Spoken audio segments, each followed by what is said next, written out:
2024 लोकसभा चुनावों को लेकर के कांग्रेस मैनिफेस्टो समिति की घोषणा की गई। पार्टी ने पी चिदंबरम की अध्यक्षता में 16 सदस्यीय टीम का ऐलान किया है। कांग्रेस अब मिशन 2024 के मूड में आ गई है। सीडब्ल्यूसी मीटिंग के बाद अब कांग्रेस पूरी तरह से एक्टिव हो गई है और पार्टी ने लोकसभा चुनाव के लिए 16 सदस्यों की मैनिफेस्टो कमेटी की घोषणा भी कर दी। अब पार्टी ये स्पेशल 16 की टीम कितना कमाल दिखा पाती है, अग्नि परीक्षा में आज बात इसी मुद्दे पर करेंगे।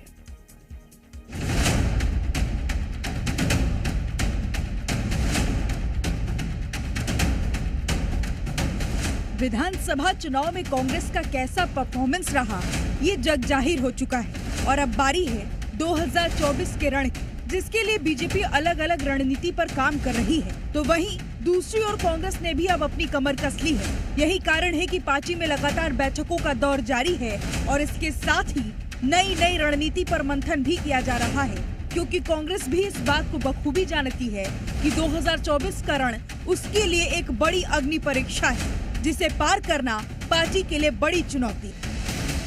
अब इसी चुनौती को देखते हुए पार्टी ने सबसे पहले मैनिफेस्टो कमेटी का गठन किया है। ये वो कमेटी है जो 2024 में कांग्रेस का मैनिफेस्टो तैयार करेगी। इस कमेटी में कई दिग्गजों को शामिल किया गया है। तो वहीं पी चिदंबरम कमेटी के अध्यक्ष बनाए गए हैं। बात करें छत्तीसगढ़ और मध्य प्रदेश की, तो दोनों राज्यों से एक नेता इस कमेटी में शामिल किए गए हैं। छत्तीसगढ़ से जहां टीएस सिंहदेव को अहम जिम्मेदारी दी गई है, तो वहीं मध्य प्रदेश से ओमकार सिंह मरकाम को कमेटी में शामिल किया गया है। एक तरफ कांग्रेस 2024 की तैयारियों को लेकर एक्टिव हो गई है, तो वहीं दूसरी ओर बीजेपी ने इस पर तंज कसा है। सबसे पहले बात मध्य प्रदेश की करें तो मध्य प्रदेश में बीजेपी का कहना है कि कांग्रेस कितनी भी टीम बना ले, जनता इनके बहकावे में नहीं आने वाली। देखिए, कांग्रेस अपने वचन पत्र पर नाकाम सिद्ध हुई है। थके चुके और जनता से पिटे हुए हारे हुए नेताओं का फिर एक समूह बना दिया जो आने वाले समय में प्रोपेगेंडा खड़ा करने का काम करेगा, लेकिन जनता ना अभी विधानसभा चुनाव में इनके किसी भी प्रकार के बहकावे में भुलावे में आई है और ना आगे आने वाली। उसी संदर्भ में जैसा कि अखिल भारतीय कांग्रेस कमेटी द्वारा घोषणा पत्र समिति का गठन किया गया है, 16 सदस्य हैं। चिदंबरम साहब उसके अध्यक्ष हैं। हमारे मध्य प्रदेश से भी वो भाई ओमकार मरकाम जो विधायक जी हैं, पूर्व मंत्री, वो उसके सदस्य हैं। निश्चित से गतिविधियां तेज हो रही हैं और घोषणा पत्र के लिए जानकारी जो हो सकती है, जो हो सकते हैं, वो भेजी जाएगी। छत्तीसगढ़ में टीएस सिंहदेव पर आलाकमान ने भरोसा जताया है। पार्टी ने उन्हें कमेटी का संयोजक बनाया है। मामले में जहां कांग्रेस 2024 के लिए खुद पूरी तरह फिट बता रही है, तो वहीं दूसरी ओर बीजेपी ने क्या कुछ कहा, वो सुनिए। टीएस सिंहदेव जी जो उप मुख्यमंत्री थे, वो भी वरिष्ठ नेता हैं, अनुभवी नेता हैं और 2018 में घोषणा पत्र समिति के वो चेयरमैन भी रहे हैं। तो उन्हें जो लोकसभा चुनाव के लिए जो लोकसभा में जो घोषणा पत्र बनना है उसके लिए बनाया गया, तो निश्चित वो अनुभव का लाभ उनका मिलेगा और ये हमारे प्रदेश के लिए गौरव का विषय है। 2018 में यहाँ पे वो उन्होंने जो घोषणा पत्र लाया था, जन घोषणा पत्र, और लेकिन 5 वर्षों में पूरा नहीं कर पाए। अब वो देश को ठगना चाहते हैं, तो देश के लोग इतने वो नहीं हैं। विधानसभा चुनाव में विपक्ष के तमाम दावे फेल हो गए। चुनाव में न प्रियंका के बयानों के तीर निशाने पर लगे और न ही राहुल के भावुक बयान काम आए। अब 2024 की बारी है। देखना होगा कि मोदी मैजिक के आगे कांग्रेस खुद को कैसे संभालती है। ब्यूरो रिपोर्ट, जी मीडिया। हाल ही में 5 राज्यों में हुए विधानसभा चुनाव के बाद कांग्रेस की स्थिति 2024 लोकसभा चुनाव के लिए ज्यादा मजबूत नहीं नजर आ रही है।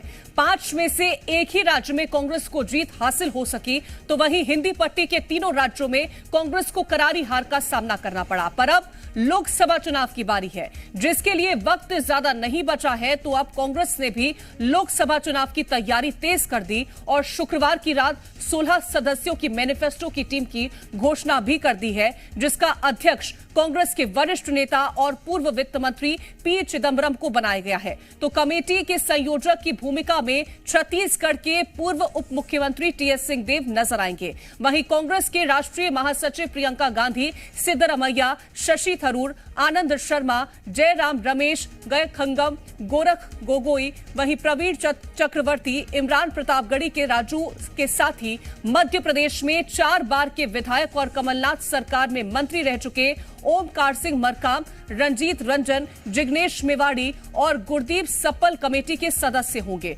अब कांग्रेस ने 2024 की तैयारी तो तेज कर दी है, तो वहीं छत्तीसगढ़ के पूर्व उप मुख्यमंत्री और कांग्रेस के कद्दावर नेता टीएस सिंहदेव को अहम जिम्मेदारी दी गई है।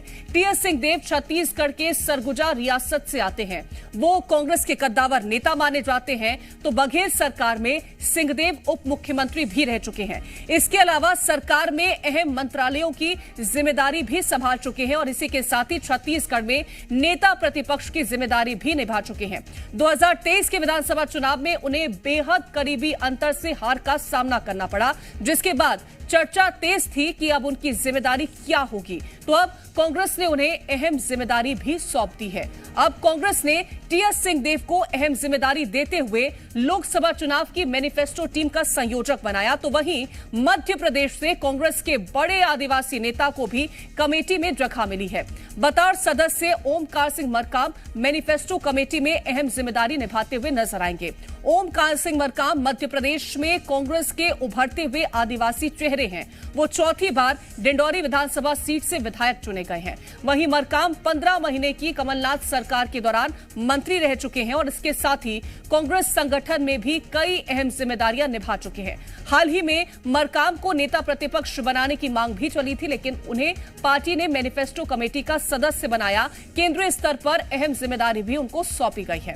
अब बात कर लेते हैं, कांग्रेस ने लोकसभा चुनाव 2024 के मद्देनजर मैनिफेस्टो कमेटी तो बना ली है, पर लोकसभा चुनाव में कांग्रेस के सामने तमाम चुनौतियां खड़ी हैं, जिससे 24 के चुनाव प्रचार से पहले कांग्रेस को सुलझाना होगा। कांग्रेस में सबसे बड़ी परेशानी अंतर्कलह की है। कांग्रेस में मौजूद नेता ही एक दूसरे के खिलाफ खड़े नजर आते हैं, तो दूसरी तरफ पार्टी के मैनेजमेंट को लेकर के कई बड़े नेता पार्टी के खिलाफ सवाल उठा चुके हैं, जो एक बड़ी परेशानी के तौर पर सामने आ सकती है। कांग्रेस की सबसे बड़ी चुनौती है उसकी मुख्य प्रतिद्वंदी बीजेपी का मजबूत नेतृत्व। बीजेपी के नेतृत्व के सामने कांग्रेस का नेतृत्व कमजोर नजर आ रहा है और वहीं पार्टी में तमाम नेता पार्टी आलाकमान से ऊपर उठकर सिंगल हैंडेड पार्टी चलाने की कोशिश करते हैं, जिसका नुकसान चुनाव में कांग्रेस को उठाना पड़ता है। तो कांग्रेस कार्यकर्ताओं की नाराजगी को दूर करना पार्टी की पहली प्राथमिकता होनी चाहिए। राजनीतिक जानकारों की माने तो हिंदी पट्टी के तीनों राज्यों में कांग्रेस की स्थिति बहुत मजबूत थी, लेकिन कार्यकर्ताओं की नाराजगी कांग्रेस पर भारी पड़ गई।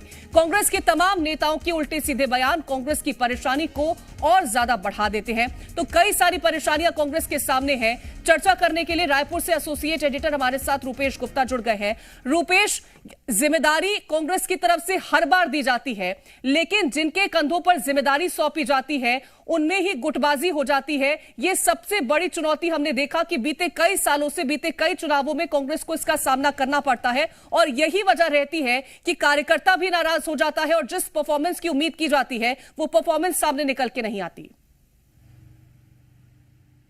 बिल्कुल ठीक कहा कीर्ति आपने कि जिस तरह से अगर टीएस सिंहदेव का उदाहरण देखें तो टीएस सिंहदेव को लगातार जिम्मेदारियां मिली। जो केंद्रीय चुनाव समिति थी 2023 के इलेक्शन को लेकर के 5 राज्यों की, उसमें वो मेंबर बनाए गए थे। लेकिन हुआ ये कि सरगुजा की सारी सीटें जो सिंहदेव के जिम्मे थी वहां कांग्रेस हार गई, खुद चुनाव वो भी हार गए।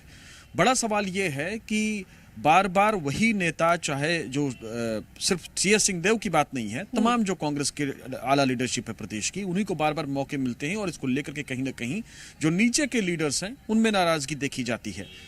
अब टीएस सिंहदेव के पास जो जिम्मा है, जो जिम्मेदारी है, वो बहुत बड़ी जिम्मेदारी है, क्योंकि घोषणा पत्र के आधार पर ही चुनाव होने हैं। कम से कम 2023 के परिणामों ने इसको साबित कर दिया है कि भारतीय जनता पार्टी को भी वेलफेयर स्कीम्स के पिच पर उतरना पड़ा और उनको भी तमाम वो घोषणाएं करनी पड़ी जिसका वो पहले विरोध कहती थी, ये कहकर के ये फ्री बीज है। तो ऐसी स्थिति में घोषणा पत्र की महत्ता बढ़ जाती है और 2024 में जो जनता है वो दोनों पार्टियों के घोषणा पत्र को भी तौलेगी।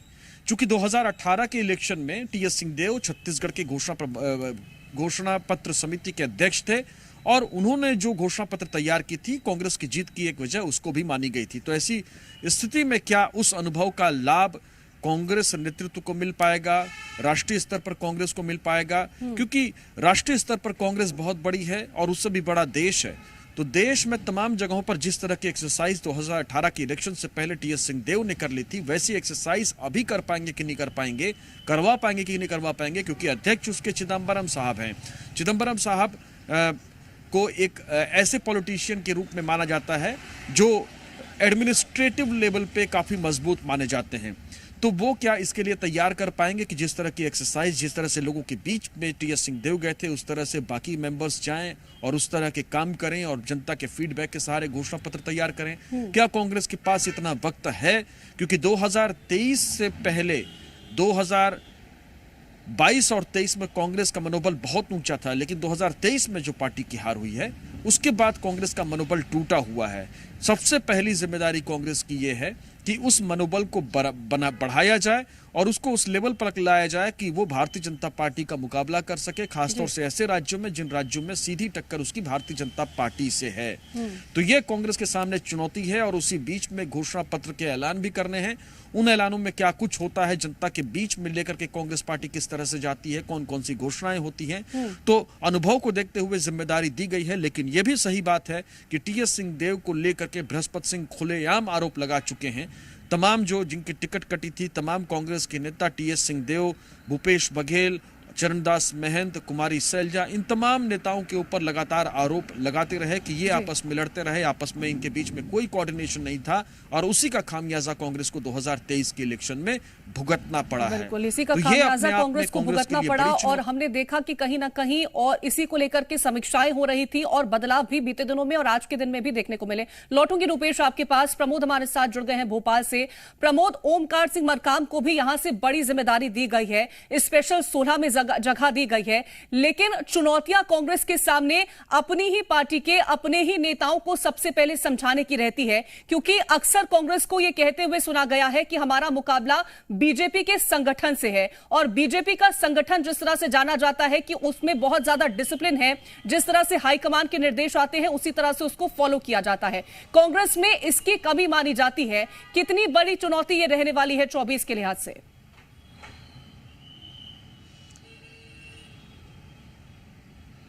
कांग्रेस पार्टी मध्य प्रदेश ही नहीं, पूरे देश भर में राजनीतिक उस दौर से गुजर रही है जो कांग्रेस पार्टी ने ना तो कभी सोचा होगा और यदि दौर की बात की जाए तो सबसे निचले स्तर पर इस वक्त कांग्रेस पार्टी के हालात हैं।